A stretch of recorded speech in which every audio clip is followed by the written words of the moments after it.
There we go. All right, bit of a false start there, but we're back to it. Welcome to Inner Strength Check podcast. I am joined this morning or this evening, whatever time it is over there, with Eric Peterson, long-standing member of US Thrashers Testament. Eric, how are things going? So, going good. Yeah, we're coming to Australia. It's been, I guess, 15 years since we've been there, or since we last headlined. We were there, I think, 12 plus years ago for the Soundwave.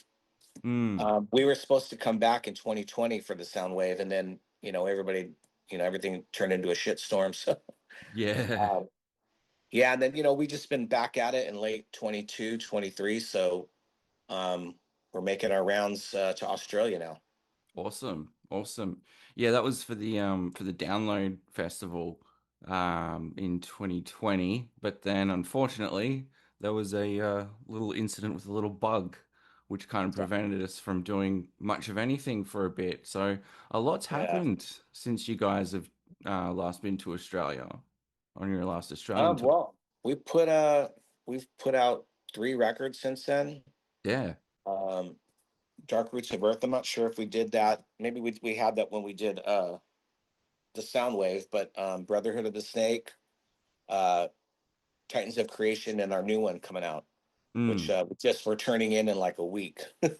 We just Oh, finished really? mixing. Yeah, we just finished mixing it 2 days ago. So Oh, now wow. it's getting mastered this week, and uh, putting the booklet and everything together right before we leave. And then yeah, then it's coming out soon. Wow, wow. So that's going to Yeah. tie in very nicely, very closely with the Australian tour then. You must be excited on two fronts. Yeah. I mean, I wish we could play a couple tunes, but we haven't even picked out the single, or we're going to be doing a video and stuff when we get back in July. But yeah, I mean, it's been a while since we've been there, so we have plenty of music to catch up with you guys on. Yeah, Tell fantastic. everybody, hey, check out this song. You never heard this one. Yeah, exactly. There would probably be some people there going, "Hang on, what was haven't heard this one before," because you guys have had quite a lot of you got a pretty extensive discography now. I think you're up to about is this will be your 14th album coming out soon? I lost track. I know that we're 13, but maybe Titans was 13. So Thereabouts, but yeah. 5, 6. So 5, 6, 7, 8. I think this is going to be the 13th, maybe. Yeah. I don't know. Then there's the live records. I don't know. Yeah. Well, that's a lot to sort of that's a lot to kind of keep track of, really, but also a lot It's to great. kind of pull from for live shows, I imagine. Yeah, it's hard to pick songs because we're very picky when we write, and I think every song that we write we could probably play live. But Mm, then there's some that we say, oh, those are album songs, and um, maybe they'll just stay on the album. But we've been playing these album songs lately, and they're a lot of fun. I think we always pick the ones that we know that's just gonna cause havoc, in the room and get everybody going. But then there's some other songs that we've been playing lately that are more, maybe it's more visual and more listening, and that's kind of cool. right, Well, we're right, getting a little bit more confident, and just we don't have to have everybody going ape shit, while we're playing. So, right. Okay. yeah, So choosing to kind of like diversify your live set list a bit more in terms of like mood, tone, that sort of thing. exactly. That way, when we do hit a song that makes you go crazy, you know, I think Hits even harder. it's hits harder. Exactly. Yeah, yeah. Awesome. That's great.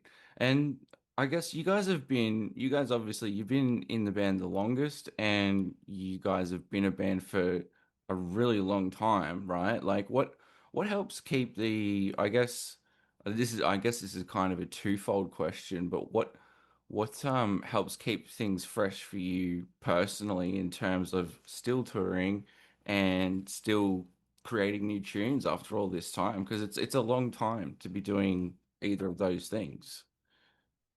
Yeah, I mean it's not by choice, but I think getting new blood in the band, and that's probably one of the main things I think, Mm, because you, especially with drummers, you just, like I said, it's new blood. And when you find somebody that really fits, and everybody that we've had, really fit at the time, mm, um, it just, it gets exciting again, because it's a different take on it. mm. Uh, yeah. Mm, mm. So with your latest, so you've been through not too many lineup changes really in the scheme of things for a band operating for as many decades as you have. Um, how have things in terms of the band itself? And so you guys have played a recent run of a Night with Testament shows Mhm. in the US. And how are things feeling on stage with the band and just being on tour again for you guys at the moment? Well, regarding the last tour that you mentioned, so the evening with Testament, that was a lot different for us because, first of all, usually like an hour, 90 minutes is probably a good set for us, and we're pretty swamped and sweaty and tired. And but then thinking back, when we do those kind of shows, we kind of just plow through each song. Mm, um Chuck has a tendency to just push us. We're just, no drinking water for at least, an hour. It's crazy. But on this last one, we did practice what you preach in its entirety, but between every other song, we talked and explained and told stories about the songs, mm, and started having fun going back and forth with each other, and then switching it up with some acoustics. mm, mm, Totally changed the vibe of everything, and then, you know more clowning and talking, and then picking the pace back up with something heavy, and then doing some ballads that we haven't done, forever, or for 20 plus years, mm. and then ending it with some more deep cuts. And yeah, it was long, but it didn't seem long because it's like we were just having fun. Yeah, So it's yeah. a new way to look at it for us, and we're excited to kind of maybe start thinking about doing a show like this more often. Right, right, You know, yeah. So I I mentioned mean, that. obviously, when we're come to Australia, we can't play that long. We have opening bands, but maybe we'll try to throw something together that's kind of a version of that. Like a more headlining set. Okay, interesting. Yeah, Yeah. because I mean, we don't want to kill you guys, but I'm sure everyone in Australia would love a like 90-minute plus Testament set. Um, what does help you? What helps you personally, Eric, in terms of keeping touring going? Like coming to Australia is obviously like exciting and it's a bit of a different place, but just in general, what kind of helps keep the stoke for you? Because you mentioned before that Chuck was a bit of a, bit of a quartermaster, bit of a rally the troops, let's go. What kind of helps you to keep on touring? Uh, well, I mean, I think the more you tour, the more, it's a stamina thing. When we don't tour for a while, picking it up again, it's just opening up those wounds, and just, and Mm, you got to get through that. But I think when we do tour, I like when we just keep going to each continent, and just kind of we get better and better and tighter and tighter. And some of the songs that we picked that were just seemed impossible to play, mm, they become like, super easy. Like there's a song that the first couple shows is always feels very, very hard to play, just stamina wise. World War III is a really hard one. mm. Like Native Blood. It's just, so some of these songs, they're not really hard to play. It's a lot of guitar picking. It doesn't Yeah. give Mm. up. Um, but yeah, so like I said, after a couple days, you build up that, you know, That's stamina for it. Yeah. mm. And it sounds like you're finding ways, obviously, it's easy for an audience to look at you playing on stage and just be like, wow, like, there they are just playing thrash flawlessly. But you mentioned, it takes a little bit of time to get back into it on the swing of things with tours, with new songs and stuff. Do you feel like that also helps keep things fresh for you, like as a guitarist, being able to be challenged by your own material? For sure. Especially with the slow songs too. I think some of the easier ones that we have, you're more exposed to Mm. making a mistake. Like every once in a while, like when I played, we started playing Return to Serenity again, and it starts off at three notes, do do do. There's been times where I've gone do do do do do, because you have to hit the open A and then the B and the C on the third string, so it's like do do do, and Mm. it's so easy, and you're by yourself, no one else, and then Chuck will go, oh, dun. So yeah, I mean stuff like there's the easy stuff is really hard to play, kind of, but I think Mm. like we've been playing them a lot, and there's just a certain mentality, like you just got to say, fuck it and just do it. Let's rock. Yeah, yeah. Um, what are you looking forward to most about returning to Australia? Like, do you have any? I know it's been quite a while, but is there anything in particular that stands out for you personally as a reason you love to tour Australia again? Just the crowds are great. People, people there are genuine and super cool and chill, very nice. Um, yeah, it's one of those places like Japan or something where I mean it feels at home because it's English and you know, but there's that extra, getting there so far away and you know that you can't come back all the time. So when we come there, it's overwhelmingly cool. Mm, So it's mm, been a while for us. I kind of forgot what are the cool things about it, other than knowing that the people are awesome. But I'm kind of excited in a new way to like explore Australia 15 years later. mm. Because it's been. I actually thought Testament. Like I totally forgot. I thought, didn't I see them like 4 or 5 years ago? Oh no, that was like 15 years ago. So yeah, it's been a while. So Yeah. So what yeah. were you, like a teenager or something, or I wasn't far from it. I was early 20s, but yeah, like yeah, not far from it, but it's a significant amount of time. So I it think is. It really is. the Australian audiences, we have a lot of pent up thrasher energy ready for you guys. Any kinds of hints about the set list in general? Like, are we looking at a mix of material across the discography? Is it a bit of everything, or Bit of everything. Yeah, the top songs, but then some deep cuts that we've brought back in. Um, Definitely some slower songs that we've never played.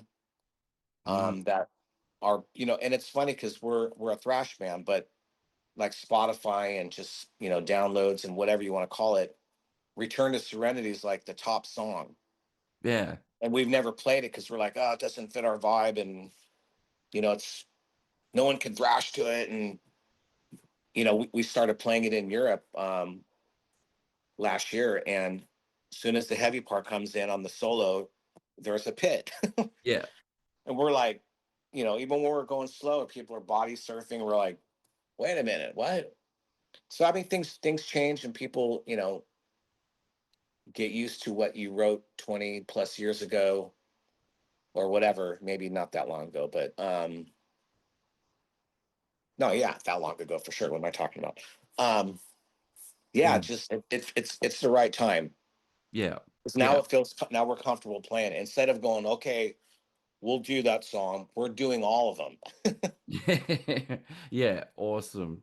Well, Yeah, I'm personally looking very much forward to it.